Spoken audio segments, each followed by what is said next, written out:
Santa Fund with the union leader is the funding source for all of the Christmas activity that we put on.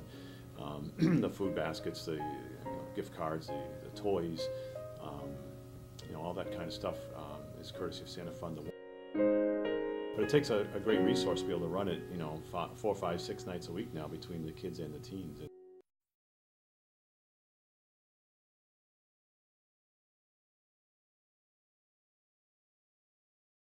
It's a week where they feed kids, bring them in after school and do a whole comprehensive, outreach to the kids. But it takes a great resource to be able to run it, 4, 5, 6 nights a week now between the kids and the teens. And if it weren't for the support of Manchester, we would not be able to do that. Well, you must be very proud of the work that's being done there. Absolutely, it's amazing. I can tell you from my perspective that we're really happy to have a safe place in the community where kids can go to and interact and have positive and healthy activities, because like we all know, the hours that kids are involved in the most dangerous activities are from right after school till 5 or 6 o'clock at night. Right. And in that community, you all have provided a really appropriate response to that. So we're really grateful at OIS. Thank you. So now, where did you come to Manchester from when you I was in Niagara Falls, New York for 7 years.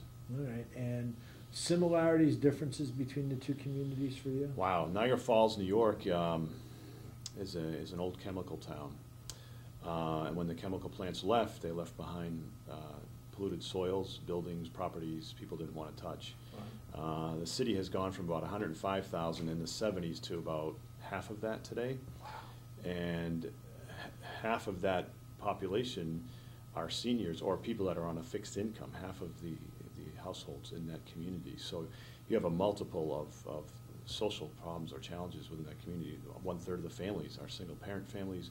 I mean, it's just a multitude of challenge in that community, and not with the resource certainly that Manchester has. The whole state of New York suffers economically with the tax base, et cetera, and people are leaving more than coming in. So we learned a lot there, and of course every place you go prepares you for the next place. And it's great to be here because here we have tremendous resource, not only in dollars, we have it in volunteers, as alluded to. We have a great staff team in our building. I mean, everybody is just unbelievable in what they bring to the table. And because of that, we're able to do so much with relatively little. What's your favorite part about working in Manchester? Wow.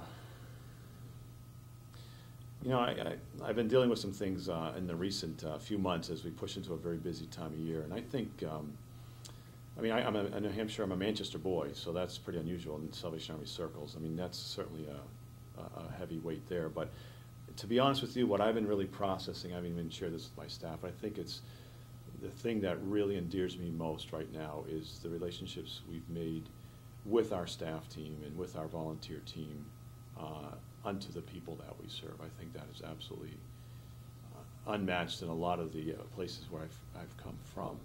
We have a great team, like I said. You can't force team. You can model it, but people have to all be willing on their part to come to the table, whether it's a sports team or a workplace. And we certainly have that, and we'll all chip in for the other person in the busy times of year, and not with keeping score. Just this is what we do.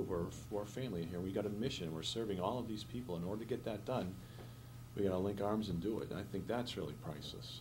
This is a really remarkable time for us economically as a country. It's really, the economy is in the toughest shape it's been in for, 70 years. And I have a father-in-law who is 82, and he talks to me a lot about what it was like to have his formative years be during the Great Depression in the United States. And he said that in the town that he grew up in, that even though that was a time when there was tremendous need, there was a tremendous ability for people to come together and support each other. And in your jobs, both of you, you get to see that probably more than most people do, just people willing to come together. We see the need side of it, which is ongoing all the time. It's magnified now with the economy, and of course the challenge for us is to try to be a step ahead of that, to be proactive, to be relevant in meeting people's needs. And in fact, tomorrow there's going to be a press conference unveiling a toolkit that has been collaboratively put together by many partners in the community to address people that get laid off after a long time employment, where do they turn? Where do they go? They do come to us, but they come to us 3 months after they've spent all their savings and every other resource they have, and now the mountain is so big, they thought, well, the Salvation Army, that's for those people, that's for the poor, that's not for me. And you know, those are the people that have been supporting all of us all along, and we need to be there for them. Otherwise, they'll be on our rolls like the others. So that toolkit goes out tomorrow, and hopefully that'll be a very practical and powerful tool to help people that are in this situation, not knowing where to turn, or people in the future, if it happens, you know, down the road, which probably will. But that's kind of, again, being a team and pulling people together, looking at the needs and being realistic about approaching how we're going to, you know, tackle these needs. Well, I know that the people in this community have great need, but there's also great hope with organizations and philosophies like yours in place. Bob, one of the things that you'd mentioned before when we were talking about Kids Cafe was that you have an extremely diverse neighborhood that you're working in now. How has that changed? I mean, you grew up in Manchester, right?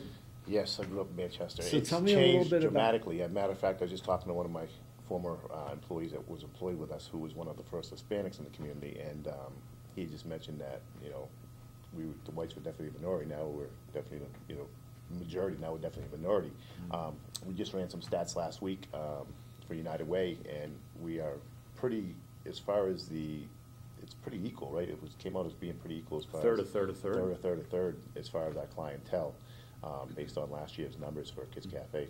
So it's a third Caucasian, a third African American, And a third Hispanic, Yeah. and large numbers of the people in the community we serve are refugees now, Yes. from all over the globe. Yes, and when we say the Caucasians, that's, you know, you get some Bosnians mixed in there, Right. Croatian, so you gotta, you know, it's kind of deceiving because we don't track every nationality.